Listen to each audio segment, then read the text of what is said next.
ជួយ subscribe ផងអ្នកទាំងអស់គ្នាឥឡូវនេះមើលជួបខ្ញុំសម្រាប់នៅទៀតឲ្យបាទពូ B ហ្នឹងក៏បានលោកមីទាញហើយអាប្រុញហ្នឹងក៏វាសួរពូ B សួរថាពូតើមីពូឯងមួយចានប៉ុន្មានពូប្រុញឆ្លើយថាមីខ្ញុំនេះថាមួយចាន 5000 ហើយក៏គាត់ហ្នឹងនិយាយថាអូយប៉ុណ្ណឹងថ្លៃម៉េចវាថាមិនថ្លៃទីក្មួយអញ្ចឹងអញទៅសិនហើយក៏ឆ្លើយថាមួយចាន 4500 បានអត់ថាមិនបានទេហើយគាត់ក៏តថ្លៃទៀតប៉ុណ្ណឹងសោះហើយវាថាថ្លៃដែរអ៊ីយ៉ាប់មែនអាប្រុញនេះអើយមានតថ្លៃណាគាត់ថាប៉ុណ្ណឹងគាត់ថាសុំចុះតម្លៃតិចតើហើយក៏គាត់នឹងចូលចាប់ដើមនិយាយរឿងខ្មោចប្រាប់ពូ B ក៏ថាចុំមានខ្មោចទៀតគាត់ថាអូយខ្មោចយើងមិនខ្លាចទេព្រោះអីខ្មោចសម័យឥឡូវវាមិនចេះឡើងដូចសម័យពីដើមពូឯងប្រយ័ត្នតែដល់មកទេប្រយ័ត្នខ្មោចឡើងគាត់ថាខ្ញុំមិនខ្លាចទេសម្បត្តិតែខ្មោចប៉ុណ្ណាខ្មោចវគ្គស៊ីអូខ្មោចស៊ីត្រូវថែពូបណ្ដោយព្រោះអីពូចូលចិត្តខ្មោចស៊ីដែរហ្នឹងពូប្រយ័ត្នទៅពូ B ថាអូខ្ញុំចូលចិត្តណាស់អ្នកវគ្គស៊ីដូចជាខ្មោចតសម័យឥឡូវខ្ញុំមិនខ្លាចទេពេលនោះពូ B ក៏រញ៉ាតេមីរបស់គាត់ហ្នឹងដើរទៅបាត់ទៅហើយក៏បន្ទាប់មកហ្នឹងយប់ដំបងនៃការយាមឃ្លាំងអ្នកសម្ភាសពីមុនហ្នឹងខ្ញុំក៏ធ្លាប់ជាក្មេងទំនើងម្នាក់ដែរអ្នកបានដាក់ពាក្យហ្នឹងនិយាយម្នាក់ឯងជីវិតខ្ញុំហ្នឹងប្រែប្រួល80 ដឺក្រេហ្មងណាពីមុនអង្គុយលេងតាមចិញ្ចើមផ្លូវសុំលុយគេឥឡូវបែរជាមកត្រូវមកអង្គុយយាមនំក្លុកទៅវិញនិយាយត្រង់ទៅធ្វើការប្រែហ្នឹងខ្ញុំមិនសាំសោះវាមិនដែលសមនឹងមុខមាត់ដល់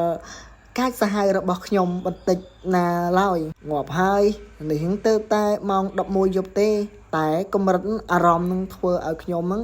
បានការងៀងបាន3ថ្ងៃទៅហើយមានបទពិសោធន៍ប្រហែលឆ្នាំដែរហើយធ្វើការមិនដែរឯងហ្នឹងខ្ញុំដូចមិនសូវទុកចិត្តឯងសោះព្រោះឯងអត់អីទេបងទុកចិត្តខ្ញុំចោះព្រោះអីហ្នឹងខ្ញុំជាក្មេងសោតខ្ញុំដូចមិនសូវជឿឯងសោះជឿខ្ញុំទៅព្រោះអីខ្ញុំមានបទពិសោធន៍ហ្នឹងជាយូរយារណាស់មកហើយយើងមិនចង់ជឿឯងព្រោះឯងហ្នឹងជាមនុស្សខូចព្រោះអីពីមុនហ្នឹងខ្ញុំគឺជាក្មេងទំនើងលួចមាត់អ្នកភូមិដែរហ្នឹងអតីតកាលដូចពូឯងហ្នឹងយើងពីមុនហ្នឹងយើងក៏មិនដូចឯងប្រហែលដែរដូចតែគ្នាទេពូស្មោះដូចខ្ញុំវាតែអញ្ចឹងហើយពូប្រាក់ខែឯងទៅ250បានហើយខ្ញុំមិនចង់បានទេខ្ញុំចង់បាន250បានហើយ270ចង់បានតែប្រាក់ខែប៉ុណ្្នឹងឯងពូព្រោះឯងខ្ញុំចាយតែប៉ុណ្្នឹងគ្រប់ឯងចាយប៉ុណ្ណឹងមិនគ្រប់ទេ